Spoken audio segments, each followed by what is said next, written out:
ou sessão aí Corujão.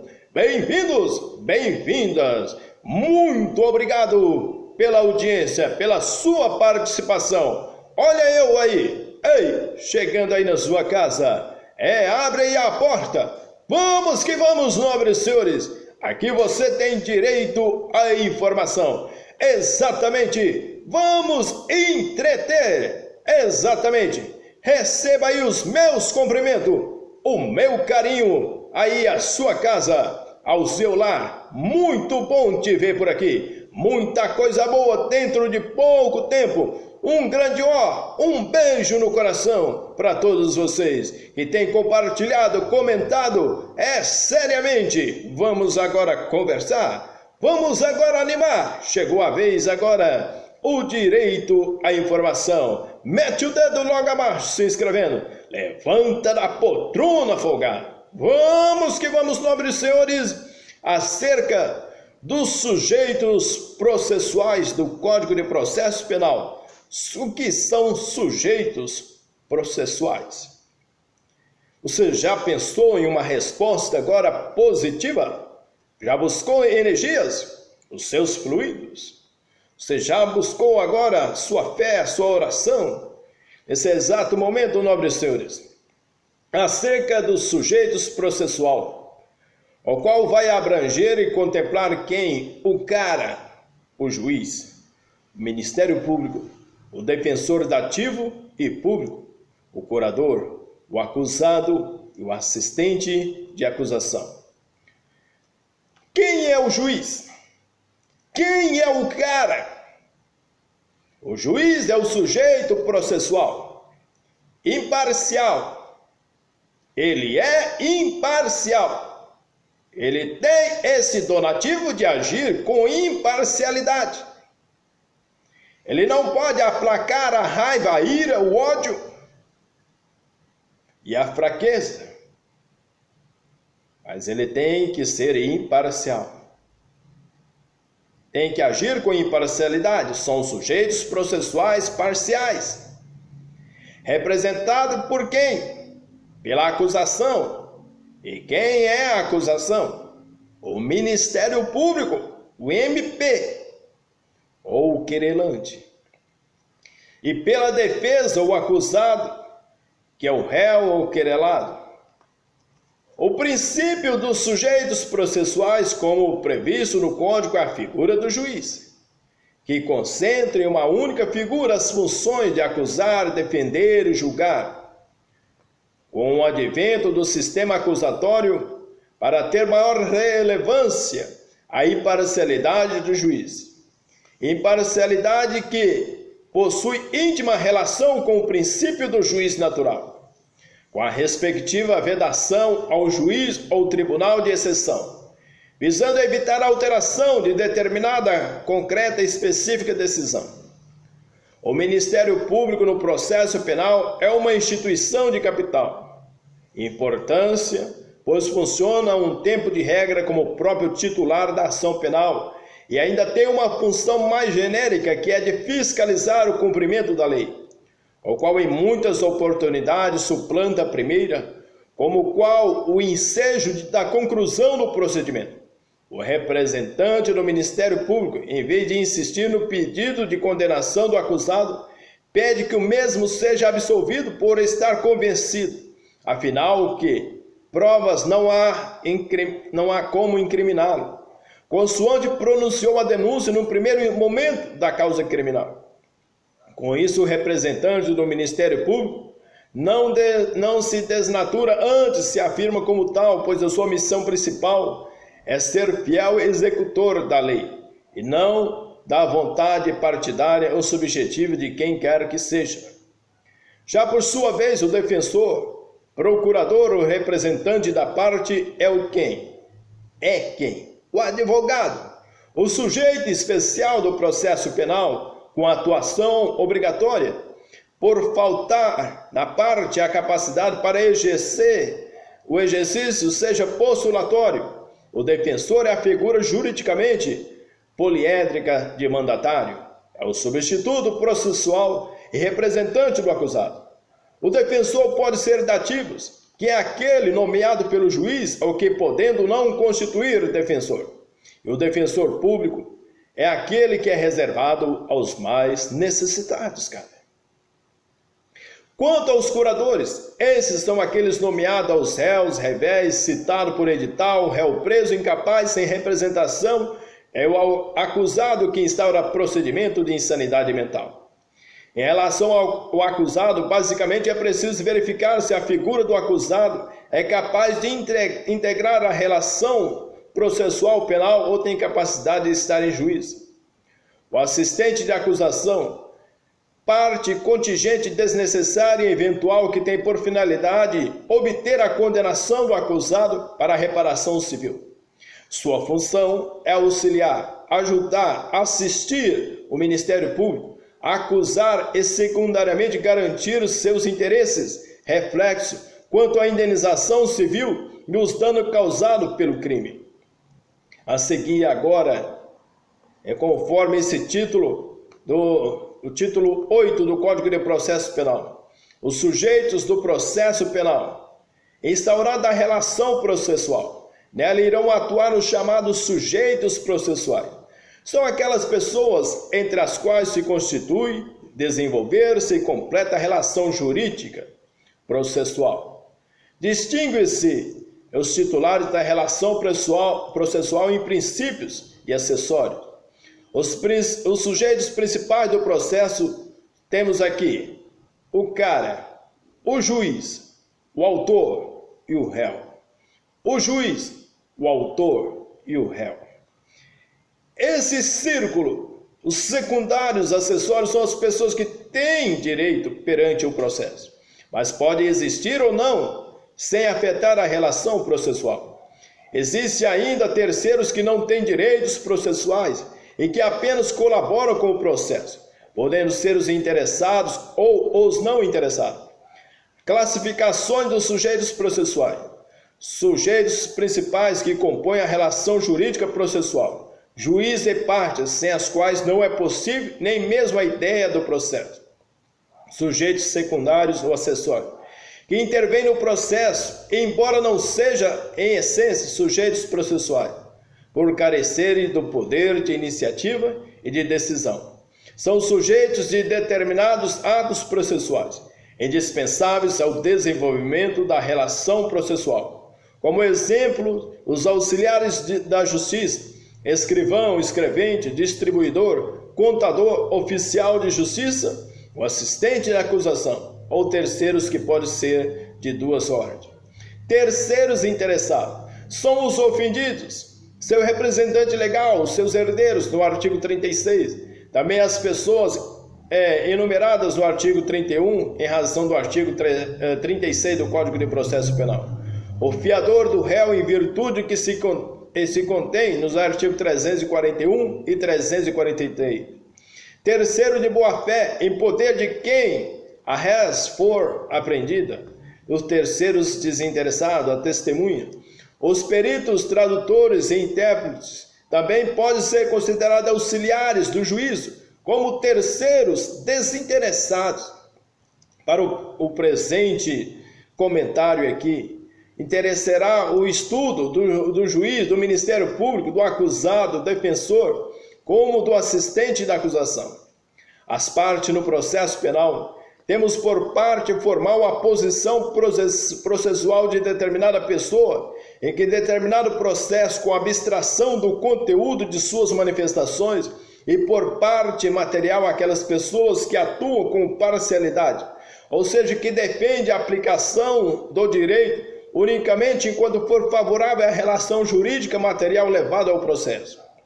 Em outras palavras, como bem anotou Eugênio Pacelli de Oliveira, em sua obra Curso de Processo Penal, a parte é material quando há consciência entre a manifestação de direito material na causa e sua posição no processo, requerimento de condenação por quem é autor. É parte formal quando independe de tal consciência, como ocorre, por exemplo, quando o Ministério Público, mesmo autor da ação, requer a absolvição do acusado. Artigo 385 do Código de Processo Penal. O juiz ou mais precisamente o órgão julgador, já que nos tribunais o julgamento poderá ser conduzido por colegiado. É o sujeito processual imparcial, que terá como a função principal a condução do processo e o julgamento, do pedido de tutela jurisdicional que lhe é dirigida pelo autor da demanda, íntegra a relação processual, em posição de destaque acima do interesse das partes como intermediário da relação entre elas. As funções e poderes do juiz. A principal função do magistrado é de decidir com imparcialidade o conflito que lhe apresenta, aplicando a lei ao caso concreto. O juiz, uma vez tenha sido adequadamente provocado, não pode eximir-se de julgar a causa apresentada, o que configuraria denegação de justiça em violação de garantia constitucional da inafastabilidade do controle jurisdicional. O princípio da inafastabilidade da jurisdição, conforme o artigo 5º, inciso 35 da Constituição, impõe ao juiz a obrigação, uma vez provocado, a entregar a prestação jurisdicional. Esse encargo, senhor, o juiz, por um lado, afasta a possibilidade do mesmo não desistir a causa, e, por outro, exige a observação do princípio do impulso oficial, determinado nos artigos 251, que estabelece os dois gêneros de poderes a serem exercidos pelo juiz no processo. Entretanto, prover a regularidade do processo de natureza processual, manter a ordem no curso dos respectivos atos, podendo inclusive requisitar à força pública atividade de natureza administrativa. Apesar de acusatório, o nosso processo é permitido ordenar de ofício as provas que lhe parecerem úteis ao esclarecimento da verdade. O poder de juiz é dividido em duas categorias de acordo com a corrente predominante doutrinária. O poder jurisdicional, a imparcialidade do juiz em decidir as lides, aplicando sempre a lei ao caso concreto, sempre deve ser a sua principal função. O poder de polícia são poderes administrativos, instrumentos onde o juiz faz valer a regularidade e a ordem do processo. Um exemplo clássico desse poder é quando o juiz manda buscar por força pública a testemunha intimada que se recusa a comparecer em juízo. Essa atuação no processo, para atuar validamente no processo, vai necessitar de capacidade funcional, ou seja, uma investidura. É o procedimento que atribui ao juiz a qualidade de ocupante de cargo, apto ao exercício do poder jurisdicional, após preencher todos os requisitos legais para o ingresso na carreira da magistratura, bacharelado aprovado em concurso público, posse e nomeação. A capacidade subjetiva ou imparcialidade. A imparcialidade, em primeiro lugar, decorre do sistema legal do processo, que adotou o chamado sistema acusatório, na qual são distintos o órgão acusador e o órgão julgador. Nesse sentido, a imparcialidade decorre do juiz em face das partes. O Código de Processo Penal prevê 3 grupos de situações que afastam o juiz do processo. A voluntariedade ou mediante a apresentação de exceção são os impedimentos, as incompatibilidades e as hipóteses de suspeição. Não se impedido no artigo 252 e 253. Impedimentos são situações que proíbem o juiz de exercer a jurisdição em determinado processo. Os vínculos que geram impedimentos são objetivos e afastam o juiz, independente de seu ânimo subjetivo. Já as causas de suspeição dispostas no 254 estão ligadas ao ânimo subjetivo do juiz quanto às partes e geralmente são encontradas externamente no processo. No caso do juiz suspeito, a doutrina entende que se trata de nulidade e ambas são hipóteses que afastam a competência do juiz. A capacidade objetiva ou processual, isto é, ter competência para atuar no processo, ser apto a exercer o que é a jurisdição. As prerrogativas para que o juiz exerça com independência suas funções, a Constituição Federal de 88 lhe confere garantias funcionais. A vitalicidade, ou seja, o juiz não perderá o cargo, salvo por sentença judicial transitada em julgado. A vitalicidade é adquirida após 2 anos de exercício. A inamovibilidade, que é uma prerrogativa de não ser transferido de seu cargo senão por sua vontade, promoção ou remoção voluntária ou em virtude do interesse público, por decisão de maioria absoluta do respectivo tribunal ou do Conselho. O Conselho Nacional de Justiça assegura a ampla defesa no artigo 95, inciso 2 e artigo 93, inciso 7 da Constituição. O que é irredutibilidade de vencimentos? Assegura que não haverá perseguição de ordem financeira por parte de superiores e governantes. Artigo 95, inciso 3 da Constituição. O Ministério Público, no Brasil, somente com a Constituição Federal se instaura um modelo acusatório de processo, com uma redefinição das funções do Ministério Público, passando agora a possuir a promoção privativa de ação penal, além de fiscal da lei e protetor dos interesses sociais individuais indisponíveis. A imparcialidade do Ministério Público é tema que divide a doutrina, alguns defendendo a sua existência e outros pregando pela sua parcialidade. Tudo isso ocorre devido a alguns doutrinadores colocarem o parquete como órgão de acusação. Na verdade, o Ministério Público é o órgão legitimado para a acusação nas ações penais públicas. Nada impede que, diante de circunstâncias, o Ministério Público deixe de oferecer a denúncia ou, oferecido essa, pugne pela absolvição do réu. O Ministério Público tem a sua missão constitucional de defesa da ordem pública e não da acusação, sendo assim um órgão imparcial. Entretanto, conclui-se que atuar imparcial do Ministério Público está relacionado com a inteira liberdade que lhe reconhece na apreciação dos fatos e do direito a eles aplicado. O Ministério Público é livre e deve ser livre na formação do seu convencimento, sem que esteja vinculado a qualquer valoração ou consideração prévia sobre as suas consequências que juridicamente possam ser atribuídas aos fatos tidos por delituosos. Nunca é demais repetir ao Estado a que o Ministério Público deve interessar na mesma medida tanto a condenação do culpado quanto a absolvição do inocente. O Ministério Público também, ele pugna, sim, pela absolvição. Essa é a verdadeira leitura da norma 257. Garantias e vedações. A Constituição Federal conferiu ao Ministério Público as mesmas garantias dos magistrados que possam exercer com independência as suas funções, no artigo 128, parágrafo 5º, inciso 1º. A vitalicidade após 2 anos de exercício, não podendo perder o cargo senão por sentença judicial transitada em julgado. A inamovibilidade, salvo por motivo de interesse público, mediante decisão do órgão colegiado, competente do Ministério Público por voto da maioria absoluta de seus membros, assegurada a ampla defesa. A irredutibilidade de vencimentos e outras vedações impostas ao magistrado também se aplicam aos membros do Ministério Público, no artigo 128, parágrafo 5º, inciso 2 da Constituição. Impedimento e suspeição. A lei prevê a extensão do regimento, impedimento e suspensão do juízo aos membros do Ministério Público, no que lhe for aplicável no 258. Estabelece que não funcionarão nos processos em que o juiz ou qualquer das partes for cônjuge, parente consanguíneo, ou afim em linha reta, ou colateral, ou até terceiro grau, inclusive. Assim, a família e os parentes não poderão integrar nesse corpo. Assim está o juiz impedido de atuar no feito em que seu cônjuge ou parente atuou previamente na condição de órgão do Ministério Público.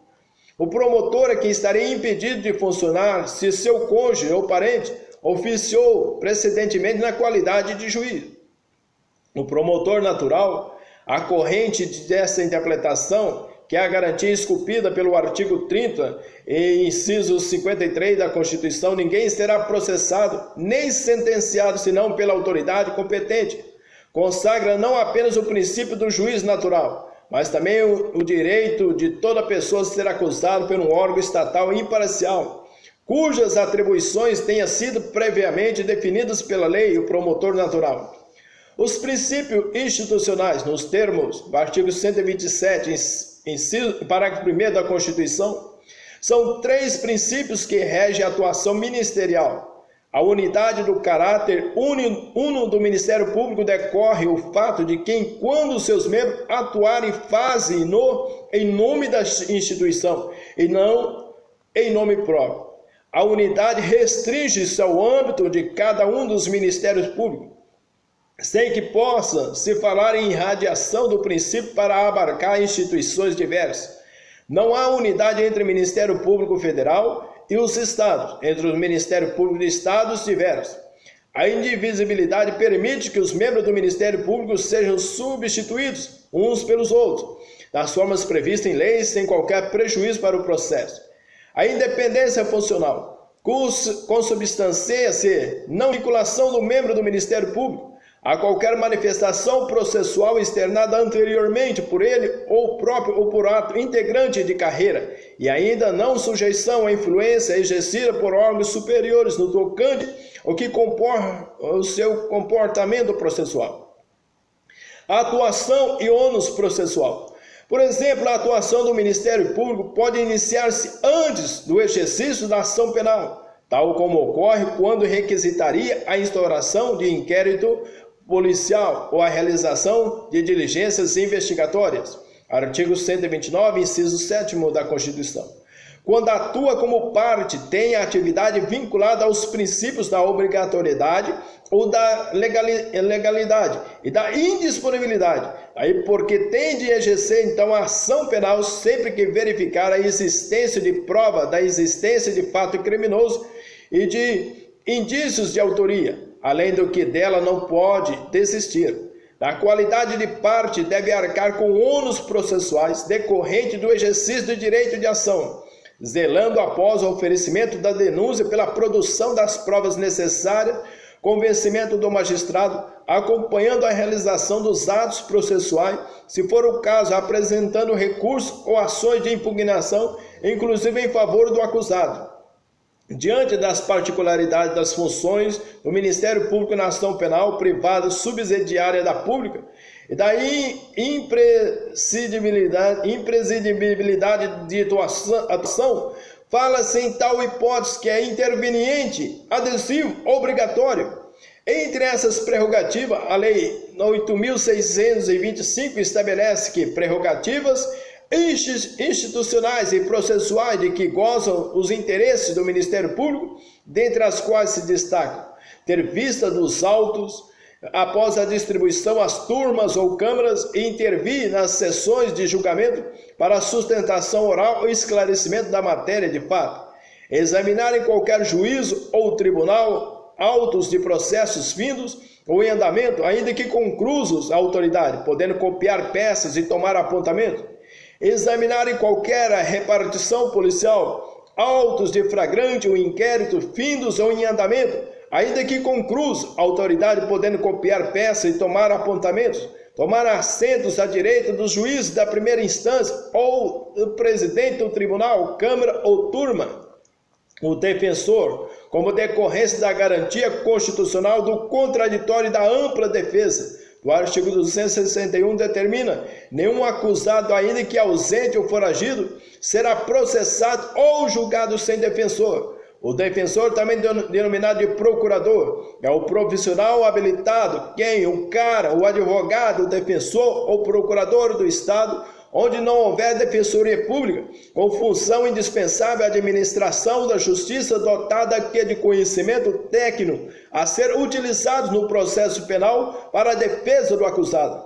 Em razão da indisponibilidade do direito de defesa, a sua atuação considerada um munus público é sempre obrigatória, ainda que seja feita contra a vontade do réu ou na ausência sob pena de nulidade do processo. Nesse sentido, a súmula 523 do STF determina: no processo penal, a falta de defesa constitui nulidade absoluta, mas a sua deficiência só anulará se houver prova de prejuízo para o réu. A atividade do advogado transcende a simples delimitação conceitual de profissão, alcançando o caráter de munus público. O significado da expressão munus público denota o que procede de autoridade pública ou de lei, obrigando o indivíduo a certos encargos em benefício da coletividade ou da ordem social. O espécie de defensor. No atual Estado brasileiro, é o advogado sendo uma violação à ampla defesa, a atuação da pessoa que não seja defensor constituído. É aquele colhido pelo próprio acusado, que seja rebelde por meio de outorga de procuração do artigo 36 do Código de Processo Penal, para que promova sua defesa técnica e, em juízo, a constituição de defensor pelo acusado poderá ser feita em qualquer momento do processo, inclusive na fase de inquérito policial, ainda que apenas para acompanhar o indiciado e examinar os elementos da prova colhidas durante as investigações, podendo o acusado constituir oralmente o defensor na ocasião do interrogatório, independente de instrumentos de mandado ou procuração. O defensor dativo é aquele nomeado pelo juiz em virtude de o acusado não possuir ou não indicar um defensor técnico de sua confiança. Nada impede que o acusado a qualquer tempo nomeie outro de sua confiança ou defenda-se sozinho, caso tenha habilitação no artigo 263 do Código de Processo Penal. Se o acusado não o tiver, se ele é nomeado defensor pelo juiz, ressalvado o seu direito de, a todo tempo, nomear outro de sua confiança ou a si mesmo defender-se, caso tenha habilitação. Defensor ad hoc é nomeado pelo juiz para os atos processuais, determinado nas hipóteses de um defensor constituído ou dativo, apesar de regularmente intimado e ainda que motivado não comparecer.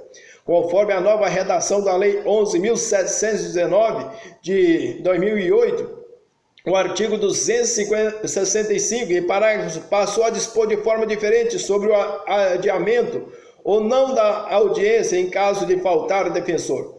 Pelo antigo regramento, a análise do motivo imperioso ficaria a critério do juiz e estabelecia que a falta de comparecimento do defensor, ainda que motivada, não determinava o adiamento do ato algum do processo, devendo o juiz nomear substituto, ainda que provisoriamente ou para o só efeito do ato defensor ad hoc. Porém, com as alterações foram inseridas o parágrafo 1º e 2º, disciplinando o seguinte imperioso, comunicado previamente ao juiz sob pena de multa de 10 a 100 salários mínimos, sem prejuízo das demais sanções cabíveis.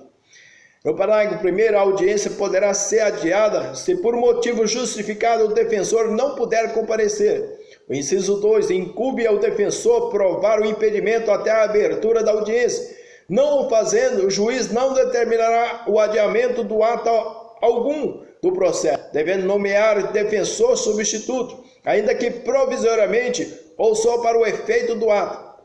Assim passa o processo penal a admitir expressamente a redesignação de audiência por impossibilidade de o defensor comparecer ao ato, desde que por motivo justificado e comprovado até o início dela, sob pena de nomeação de defensor ad hoc. Também deverá o juiz nomear o defensor ad hoc se entender um ato que é importante à defesa e não foi praticado pelo dativo ou pelo constituído, como, por exemplo, a elaboração de alegações finais ou de razões de recurso. Curador é o defensor especial nomeado pelo juiz ao incapaz ou suspeito de imparcialidade mental ou do índio no regime de sua legislação. A finalidade de nomeação é especial atenção que merece o acusado nessas circunstâncias, devendo haver o que? Defesa por advogado de confiança do juiz, que possa suprir a situação de inferioridade em que se encontra o acusado. Os deveres do defensor. O defensor tem os deveres decorrentes da disciplina estatutária da Ordem dos Advogados do Brasil, mas também dispõe o artigo 265. Entre eles aí, vamos destacar uma pessoa aqui que é o acusado. É a pessoa natural maior de 18 anos que se imputa a prática de uma infração penal. É a pessoa contra quem é proposta a ação penal, sendo a parte passiva da relação processual. Poderá ser acusado também a pessoa jurídica, nos termos do artigo 3º da Lei 9.605, que institui a responsabilidade penal da pessoa jurídica na prática dos crimes ambientais, de acordo com o artigo 255 menores de 18 anos não possuem legitimidade passiva, portadores de doenças mentais, desenvolvimento mental incompleto ou retardado possuem legitimidade passiva, pois a eles podem ser aplicadas medidas de segurança. O acusado menor de 21 anos, antes da entrada em vigor do Código Civil, necessitava de curador no artigo 262, ao acusado menor dar-se curador. Hoje desapareceu a figura de curador para o maior de 18 anos em razão de redução de maioridade civil para 18 anos, o artigo 2043 do Código Civil. Também as pessoas que gozam de imunidade parlamentar ou diplomática não poderão ser acusadas no processo penal por faltar legitimação passiva à de causa.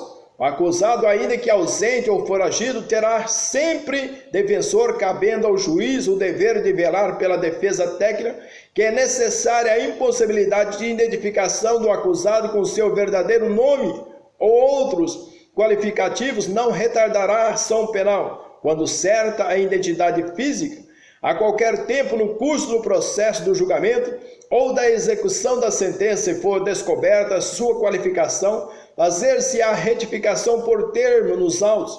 Não precisa aditar a denúncia sem prejuízo da validade dos autos precedentes pelo artigo 259. Se restituirão por termo nos autos, sem prejuízo da validade dos autos precedentes. Se o acusado não responder à intimação para o interrogatório, o reconhecimento ou qualquer outro ato que, sem ele não possa ser realizado, a autoridade poderá mandar conduzi-lo à sua presença. Ao acusado pode ser considerado a parte mais fraca da relação jurídica e, por estar em jogo o seu direito à liberdade de locomoção, são asseguradas diversas garantias da ordem constitucional previstas no artigo 5º da Constituição. O assistente da acusação é o ofendido, seu representante legal ou seu sucessor, é auxiliar da acusação pública. A assinação penal pública em que o titular do direito de ação é o Ministério Público, é possível que o ofendido ou seu representante legal ou na sua falta, ou integrantes do artigo 31, que é o CAD, intervenham em todas as fases da ação penal. Portanto, após o recebimento da denúncia, ao lado do Ministério Público, como não é imprescindível para a existência da relação processual, a figura do assistente de acusação também é denominada parte acessória, parte adesiva, parte adjunta, parte contingente ou parte eventual. Esse fundamento dessa possibilidade de sua intervenção é seu interesse na reparação civil, mas o assistente atua também em colaboração com a acusação pública no sentido da aplicação da lei penal. No procedimento do tribunal do júri, a assistência será admitida desde que requerida pelo menos 5 dias antes da reforma, era 3 dias de antecedência em relação à data do julgamento, artigo 430 do Código de Processo Penal. Admite-se a participação do assistente no processo desde o recebimento da denúncia, antes do trânsito em julgado da sentença, recebendo o processo no estado em que se encontra.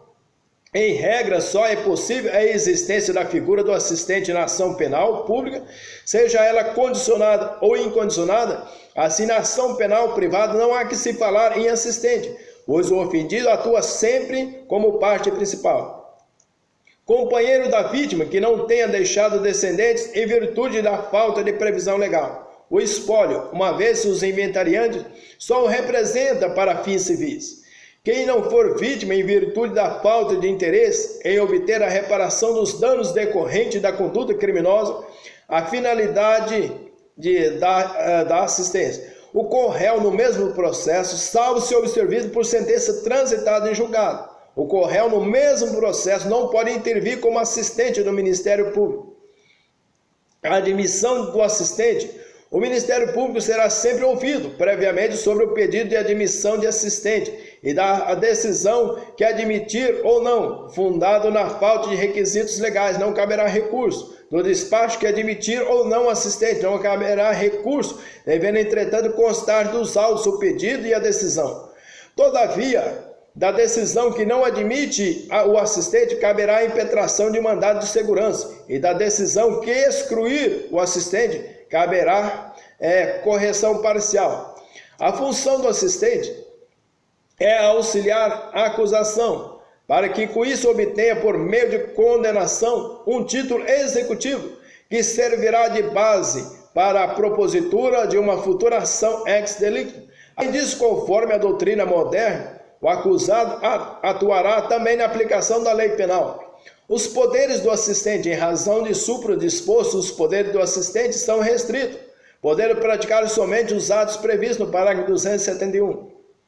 O assistente e as razões. O assistente pode arrazoar os recursos interpostos pelo Ministério Público e pode interpor e arrazoar recursos no caso de absolvição. A impronúncia, a decretação da extinção da punibilidade, somente nesses casos é que o assistente pode recorrer. O assistente e os recursos, assim também podem interpor e arrazoar os seguintes: apelação contra a decisão que impronuncia o réu, aplicáveis por analogia, e vista que a edição da Lei 11.719 de 2008, a decisão de impronúncia desafiava o recurso em sentido estrito. O recurso em sentido estrito contra as decisões que declara extinta a punibilidade do acusado. A apelação supletiva contra a sentença proferida nas causas de competência do juiz singular ou do tribunal do júri, ou seja, apelar independente da apelação. Entretanto, nobres senhores, o assistente à sentença desclassificatória no tribunal do júri, vale destacar que o assistente poderá recorrer, apelar da sentença desclassificatória de crime de competência do tribunal do júri para outro afeto ou juiz singular, pelo fato essa decisão equiparar a sentença de impronúncia. O assistente em apelação supletiva tanto pode recorrer em sentido estrito nas hipóteses de denegação da apelação supletiva do artigo 581, inciso 15 do Código de Processo Penal.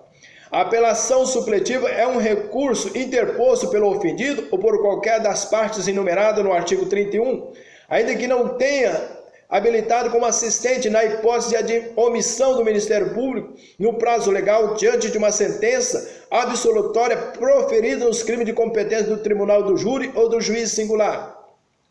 O assistente, o recurso extraordinário.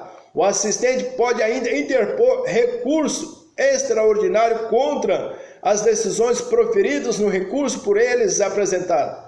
O assistente do Ministério Público pode recorrer, inclusive, extraordinariamente na ação penal.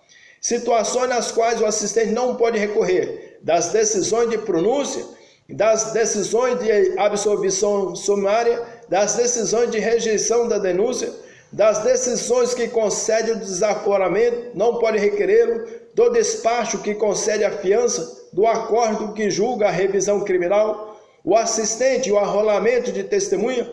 O assistente não pode arrolar testemunha, já que no momento oportuno, para tanto, é do oferecimento da denúncia. Contudo, o juiz pode ouvir as testemunhas indicadas pelo assistente como testemunha do juízo.